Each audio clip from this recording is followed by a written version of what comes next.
이번에도 또 손흥민이었습니다.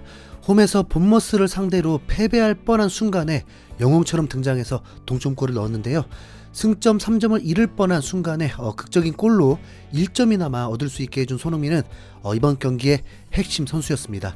특히 팀이 지고 있는 1대2 상황에서 침착하게 골키퍼가 뛸 때까지 기다렸다가 골대 한가운데로 차넣는 파넨카킥이 미쳤죠. 현지 해설진들도 손흥민의 파넨카킥을 보고 열광적인 반응을 보였습니다. 손흥민 언제나처럼 매우 침착한데요.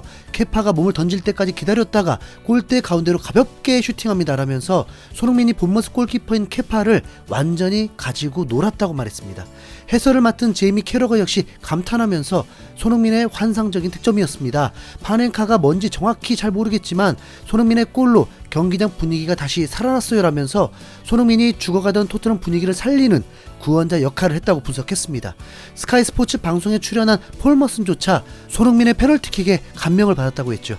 다들 아시다시피 폴 머슨은 아스날 출신으로 토트넘을 향한 망언으로 유명한 패널인데요.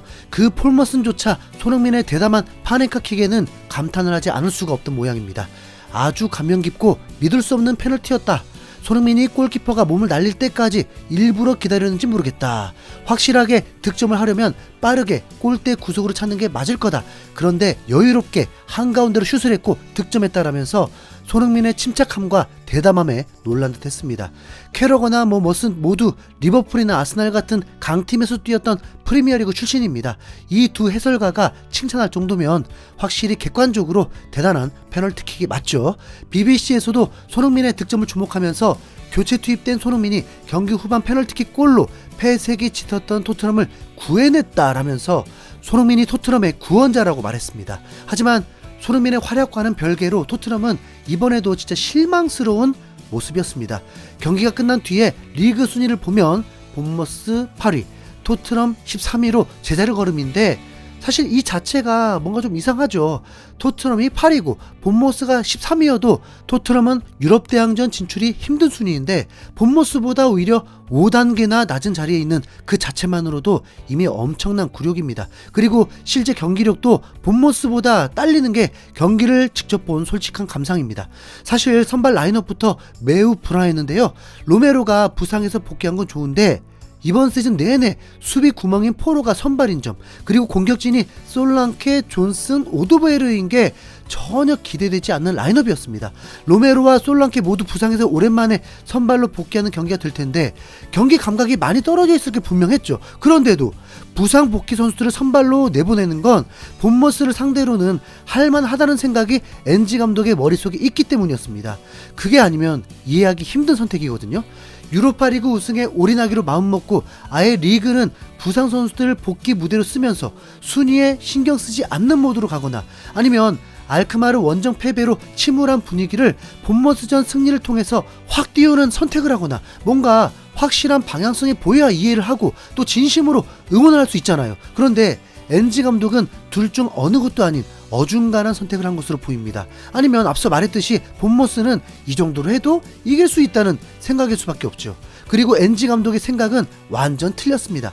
부상 복귀한 로메로는 경기 감각이 바닥이라서 시작과 동시에 실수를 연발해버렸고 수비가 불안한 포로는 결정적인 패스미스로 전반전이 끝나기 전에 실점을 허용했습니다. 선발로 나와서 풀타임을 소화한 솔랑케는 전반전에 했던 2개 슈팅 말고는 경기 내내 존재감이 전혀 없었고요. 최근 들어서 계속 중용받고 있는 오도베르는 볼 소유권만 4번을 뺏기는 플레이로 경기 흐름을 끊어먹기만 했습니다.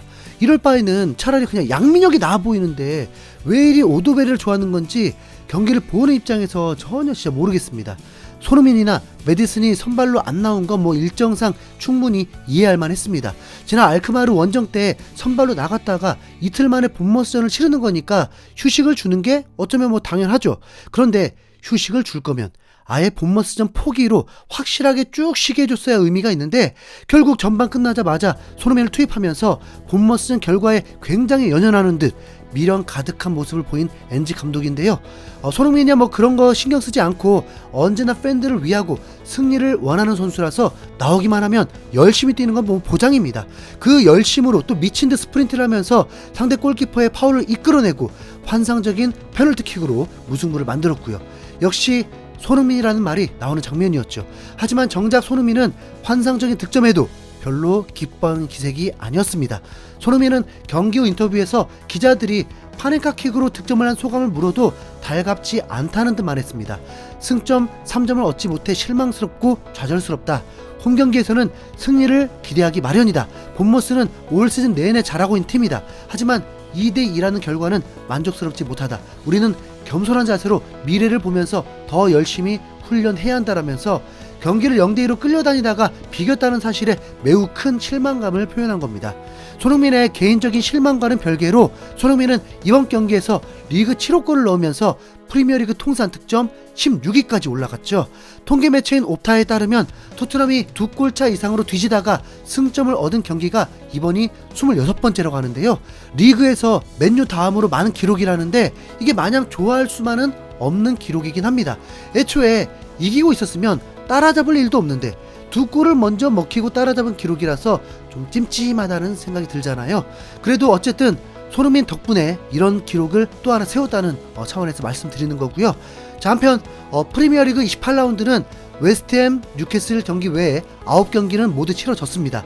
토트넘이 34점으로 13위에 머물러 있지만 웨스트햄도 저력이 있는 팀인 만큼 홈에서 뉴캐슬을 잡아버리면 또 순위 추락을 겪게 됩니다. 14위가 되는 거죠.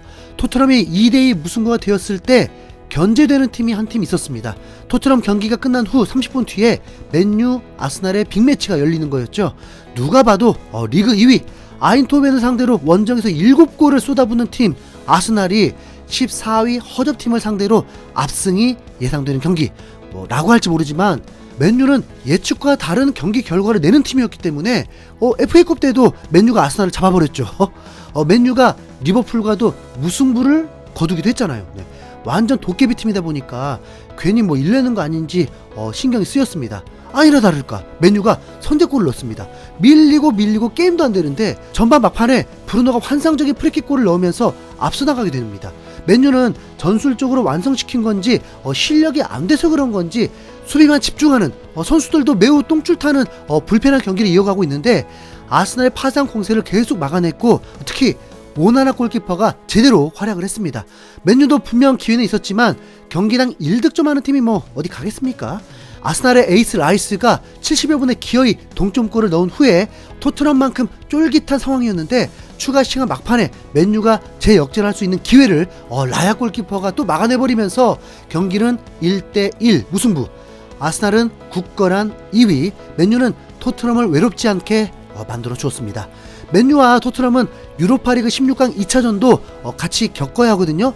맨유도 이겨야만 8강이 가능하고 토트넘도 이겨야만 8강이 가능합니다. 그냥 같이 올라가자. 네. 토트넘은 로메로 반더벤이 복귀하면서 이제 예열을 마쳤고 토트넘의 베스트 11은 확실히 더 알게 해준 본머스전이었으니까 엔지 감독 이제 바보짓 그만해라. 네. 이상 흰수염고래였습니다. 감사합니다.